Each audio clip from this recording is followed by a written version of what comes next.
दोस्तों और साथियों, एक 42 साल की पुलिस हेड कांस्टेबल जिसका नाम सुनीता होता है, उसने एक एक्स मंत्री राकेश दत्त के साथ शादी कर ली थी। दोनों की शादी को लगभग 6 महीने का वक्त बीत जाता है, लेकिन शादी के बाद सुनीता इस बात को महसूस करने लगती है कि उसका जो पति है राकेश दत्त वो बूढ़ा हो चुका है। और इस तरीके से एक दिन जो महिला पुलिस वाली होती है सुनीता और साथ में उसका पति राकेश दत्त अपने आंगन में बैठे हुए बातचीत कर रहे होते हैं। उसी दौरान दोस्तों वहां पर एक बड़ा ही हैंडसम नौजवान लड़का आता है जिसका नाम शंकर होता है। शंकर इन दोनों को कहने लगता है कि मुझे अपने घर पर कोई छोटी मोटी नौकरी दे दो जिसके चलते मेरा गुजारा हो जाएगा। और इस तरह से जो दोनों होते हैं पति पत्नी, ये उस लड़के को अपने घर पर नौकरी दे देते हैं। दोस्तों एक रात ऐसी भी आ जाती है जिसमें वो मंत्री अपने घर पर नहीं होता है, और फिर इसके बाद तकरीबन रात के 10 बजे के आसपास इस मंत्री की पत्नी ये पुलिस वाली सुनीता अपने उस नौकर शंकर को आवाज लगाती है, और आवाज लगाने के बाद उसको कहने लगती है कि तुम जल्दी से मेरे कमरे में आ जाओ और मुझे तुमसे कुछ जरूरी बातें करनी है। दोस्तों रात के 10 बजे का समय था, और इसके बाद वो नौकर जब उस कमरे के अंदर चला जाता है तो फिर कमरे के अंदर इन दोनों के बीच में जो होता है बहुत ही हैरत अंगेज और दिलचस्प कहानी है। दोस्तों कहानी में आगे बढ़ने से पहले बस केवल आपसे वही एक रिक्वेस्ट है कि आप अपने इस चैनल को सब्सक्राइब कर लें और वीडियो को एक लाइक कर दें। दोस्तों आप जहां कहीं से भी हमारी वीडियोस को देखते हैं, आप अपना प्यारा सा नाम और सिटी का नाम कमेंट बॉक्स में ज़रूर लिखें ताकि दोस्तों आने वाली वीडियोस में मैं आपका नाम ले सकूं। नमस्कार दोस्तों, मैं कुलदीप राणा। आज की हमारी सच्ची कहानी की शुरुआत होती है नई दिल्ली से। दोस्तों नई दिल्ली के अंदर ही रहने वाला एक एक्स मंत्री जिसका नाम राकेश दत्त होता है। राकेश दत्त कई साल पहले मंत्री पद पर रह चुका था। मंत्री पद पर रहते हुए उसने बहुत अच्छी खासी प्रॉपर्टी बना ली थी। उसके पास पैसा था, रुतबा था, शोहरत भी थी। राकेश दत्त के अपने 2 बेटे होते हैं। दोनों बेटों को राकेश दत्त ने विदेश में पढ़ाई करने के लिए भेज दिया था, और राकेश के जो दोनों बेटे होते हैं पढ़ाई करने के बाद विदेश में ही सेटल हो जाते हैं, जिसके कारण एक्स मंत्री राकेश दत्त अपने घर पर अकेला रह जाता है। अकेलापन भी महसूस करने लगता है क्योंकि उसकी पत्नी की 5 साल पहले मौत हो चुकी होती है। और इस तरह से जब वो अपने घर में अकेला रहने लगता है तो फिर वह अपने एक भतीजे राहुल को अपने घर पर बुला लेता है। वो कहने लगता है कि राहुल तुमने 12वीं परीक्षा पास कर ली है, अब तुम कॉलेज में अपनी पढ़ाई करो और इस पूरे घर में हम दोनों ही मिलकर रहने वाले हैं। दोस्तों इस तरह से अच्छा खासा समय व्यतीत होने लगता है। राहुल हर रोज कॉलेज में पढ़ाई करने जाया करता था और पढ़ाई करने के बाद घर पर लौट आया करता था। लेकिन राहुल जो है कुछ गलत यार दोस्तों की संगत में पड़ जाता है, और गलत संगत में पढ़कर वो अपनी पढ़ाई को भूल चुका होता है, और इस तरह से कॉलेज के अंदर वो गलत सलत काम करने लगता है।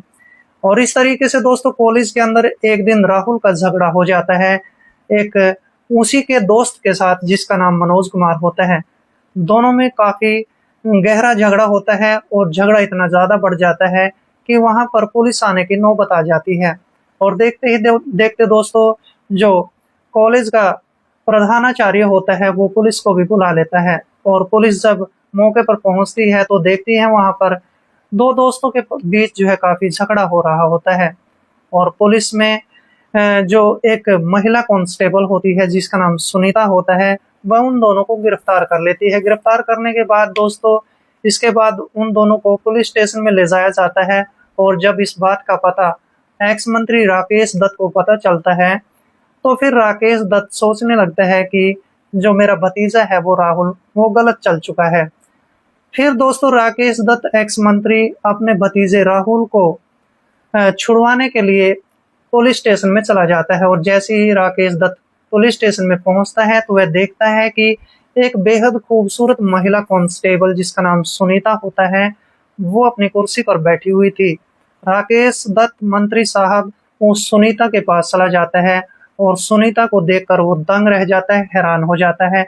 सुनीता देखने में बेहद खूबसूरत महिला होती है। और इसके बाद एक्स मंत्री राकेश दत्त सुनीता से बातचीत करने लगता है, कहने लगता है कि मेरा एक भतीजा है जिसका नाम राहुल है, उसने कॉलेज में झगड़ा किया था और झगड़े के कारण जो है आपने उसको गिरफ्तार कर लिया था। इसके बाद पुलिस वाली उस लड़के राहुल को अपने पास बुलाती है और फिर इसके बाद राकेश दत्त मंत्री को कहने लगती है कि अपने इस भतीजे को जरा संभाल कर रखो, नहीं तो ये भविष्य में जाकर कोई ऐसा गलत कदम उठा लेगा जिसके कारण इसकी जिंदगी बर्बाद हो जाएगी। मैंने इन दोनों दोस्तों के ऊपर कोई भी चार्जशीट तैयार नहीं की है क्योंकि इनका जो जीवन है वो खराब हो सकता था। और इस तरह से राकेश दत्त एक्स मंत्री बेहद खुश हो जाता है। उस महिला पुलिस ऑफिसर को कहने लगता है कि चलो कोई बात नहीं, आज के बाद ये कोई झगड़ा नहीं करेगा। और इस तरह से राहुल वहां से चला जाता है। लेकिन ये जो मंत्री होता है उस पुलिस ऑफिसर से, उस पुलिस वाली से लगातार बातचीत करता रहता है। अब राकेश दत्त एक्स मंत्री उस पुलिस वाली सुनीता से पूछने लगता है कि तुम्हें यहाँ पर नौकरी करते हुए कितने दिन हो चुके हैं। सुनीता मुस्कुराते हुए, हंसते हुए कहने लगती है कि मुझे नौकरी करते हुए यहाँ पर 5 से 6 साल बीत चुके हैं और जब से मेरे पति की मौत हुई है मैं अकेली पड़ गई हूँ। अब एक्स मंत्री को जब इस बात का पता चलता है कि ये एक विधवा महिला है तो उसी समय उस विधवा महिला को जो है कहने लगता है कि मुझे आप अपना फोन नंबर दे दो और अगर मुझे कोई आपसे भविष्य में जरूरी काम पड़ेगा तो मैं आपसे बातचीत करूंगा। और इस तरह से वो सुनीता पुलिस वाली हंसते मुस्कुराते हुए इस एक्स मंत्री को अपना मोबाइल नंबर दे देती है। और इसके बाद एक्स मंत्री अपने घर पर लौट आता है। दोस्तों, एक्स मंत्री को आज रात नींद नहीं आती है, वो तो उस महिला पुलिस ऑफिसर के ख्यालों में डूब जाता है। और इसके बाद एक्स मंत्री साहब उस पुलिस वाली से जो है बातचीत करना शुरू कर देते हैं मोबाइल फोन पर। सुनीता भी घंटों घंटों तक उससे बातचीत करती रहती है और दोनों में गहरी दोस्ती हो जाती है और दोस्ती से ये जो है बात प्यार में बदल जाती है। और इसके बाद एक दिन जो है एक्स मंत्री सुनीता से मिलता है और उससे कहने लगता है कि मैं तुमसे शादी करना चाहता हूँ। अब सुनीता भी बेहद खुश हो जाती है। वह सोचने लगती है कि ये तो मंत्री पद पर रह चुका है, काफी धन दौलत है, काफी पैसा है, रुतबा है और मैं इससे अगर शादी कर लेती हूँ तो बहुत खुश रहूंगी। और इस तरह से सुनीता मान जाती है। दोस्तों, 10 से 15 दिन का समय गुजर जाने के बाद राकेश मंत्री साहब इस सुनीता के साथ शादी कर लेते हैं। दोनों का जीवन खुशहाल रहने लगता है। दोनों अपने जीवन में आगे बढ़ चुके होते हैं। लेकिन दोस्तों, जैसे ही शादी को कुछ दिनों का वक्त गुजर जाता है तो सुनीता को फिर कुछ कमी महसूस होने लगती है। वो कमी सबसे बड़ी ये होती है कि मंत्री साहब कामकाज में व्यस्त रहने लगते हैं, अपनी पत्नी सुनीता को वक्त नहीं दे पाते हैं। सुनीता दिन भर घर का कामकाज किया करती थी, पुलिस थाने में जाया करती थी, अपनी ड्यूटी करके घर पर लौट आया करती थी, लेकिन रात के समय वो बिल्कुल अकेलापन महसूस करने लगती है। दोस्तों, एक समय ऐसा भी आ जाता है जिसमें रविवार का दिन होता है और मंत्री साहब राकेश दत्त और साथ में उसकी पत्नी सुनीता दोनों अपने घर के आंगन में बैठे हुए होते हैं। उसी दौरान एक बड़ा ही हैंडसम नौजवान लड़का वहां पर आता है जिसका नाम शंकर होता है। शंकर इन दोनों को कहने लगता है कि मेरे पास कोई नौकरी नहीं है, मैंने कई जगह कंपनियों में भी इंटरव्यू दिया लेकिन मुझे किसी प्रकार की कोई नौकरी नहीं मिली है। कोई कहता है कि तुम 10वीं पास हो इसलिए तुम्हें कोई भी नौकरी नहीं मिल सकती है। मैं चाहता हूं कि मुझे अपने घर पर कोई छोटी मोटी नौकरी दे दो जिससे मेरा जीवन अच्छे तरीके से गुजरना शुरू हो जाएगा। अब इसके बाद दोस्तों, जो मंत्री की पत्नी होती है सुनीता पुलिस वाली, वो उस लड़के को अपने घर पर नौकरी दे देती है। शंकर भी खुश हो जाता है क्योंकि उसको नौकरी मिल चुकी होती है। लेकिन शंकर इस बात को नहीं जानता था कि ये पुलिस वाली इस पर इतनी मेहरबान क्यों हो गई है। खैर दोस्तों, लगभग 10 दिन का समय गुजर जाता है। शंकर इनके घर पर दिन भर कामकाज किया करता था और फिर इन्हीं के घर पर एक अकेले एकांत में एक उसको कमरा दे दिया जाता है, उसमें रहना शुरू कर देता है। दोस्तों, लगभग बहुत अच्छा जीवन गुजर रहा होता है शंकर का भी। और इस तरह से एक दिन ऐसा हो जाता है कि जो मंत्री साहब होते हैं राकेश दत्त, वो अपने किसी जरूरी काम से बाहर चले जाते हैं और बाहर जाने के बाद अपने काम में व्यस्त हो जाते हैं। लेकिन उस दिन घर पर जो पुलिस वाली होती है वो अकेली होती है, घर में उसका केवल एक नौकर ही होता है जिसका नाम शंकर था। दोस्तों, शंकर को वह आवाज लगाती है, कहने लगती है कि तुम्हारे जो मंत्री साहब हैं वो तो घर से बाहर जा चुके हैं, उनको कोई जरूरी काम है और मुझे तुमसे कुछ जरूरी बात करनी है, तुम जल्दी से मेरे कमरे में आ जाओ। नौकर दौड़ा दौड़ा उसके कमरे में आ जाता है और कमरे में आने के बाद दोस्तों वो पुलिस वाली उसको अपने पास बिठा लेती है। दोस्तों, इसके बाद ये सुनीता पुलिस वाली इस नौकर शंकर के सामने एक शर्त रख देती है। नौकर शंकर को कहा जाता है कि आज रात तुम्हें अपने इस मालिक को खत्म करना है और इसके लिए मैं तुम्हें 5 लाख रुपए देने को तैयार हूँ। अब शंकर जैसे ही अपनी मालकिन की इन बातों को सुनता है तो हैरान हो जाता है, लेकिन जब 5 लाख रुपयों की बात आती है तो शंकर लालच के चलते मान जाता है। और इस तरह से दोस्तों शंकर को अब इतना लालच आ जाता है, वो अपनी इस मालकिन सुनीता को कहने लगता है कि इस काम के लिए मैं 5 लाख रुपए नहीं लूंगा बल्कि 10 लाख रुपए लूंगा। और इस तरह से पुलिस वाली उसको 10 लाख रुपए देने के लिए तैयार हो जाती है। दोनों मिलकर प्लान तैयार कर चुके होते हैं। दोस्तों, इसके बाद सुनीता पुलिस वाली उसको कहने लगती है कि तुम किसी मेडिकल स्टोर पर जाओ और कुछ नींद की गोलियां खरीद कर लाओ।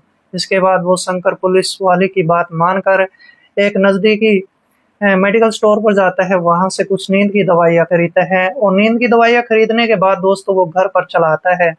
जैसी शाम होती है तो शाम के समय राकेश दत्त एक्स मंत्री अपने कामकाज निपटाकर घर पर लौट आते हैं और इसके बाद दोस्तों नौकर खाना तैयार करता है। खाना तैयार करते समय अब मंत्री साहब के खाने के अंदर जो है वो नींद की गोलियां भी मिला दी जाती हैं और इस तरह से दोस्तों पूरा परिवार जो है खाना खाता है।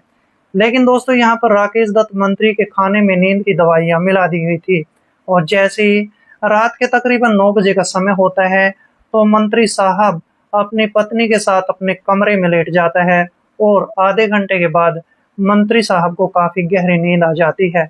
और इसके बाद दोस्तों पुलिस वाली सुनीता उस मंत्री साहब के कमरे से बाहर निकलती है और शंकर के पास चली जाती है और शंकर को कहने लगती है कि अपने इस मालिक को जल्दी से ठिकाने लगा दो।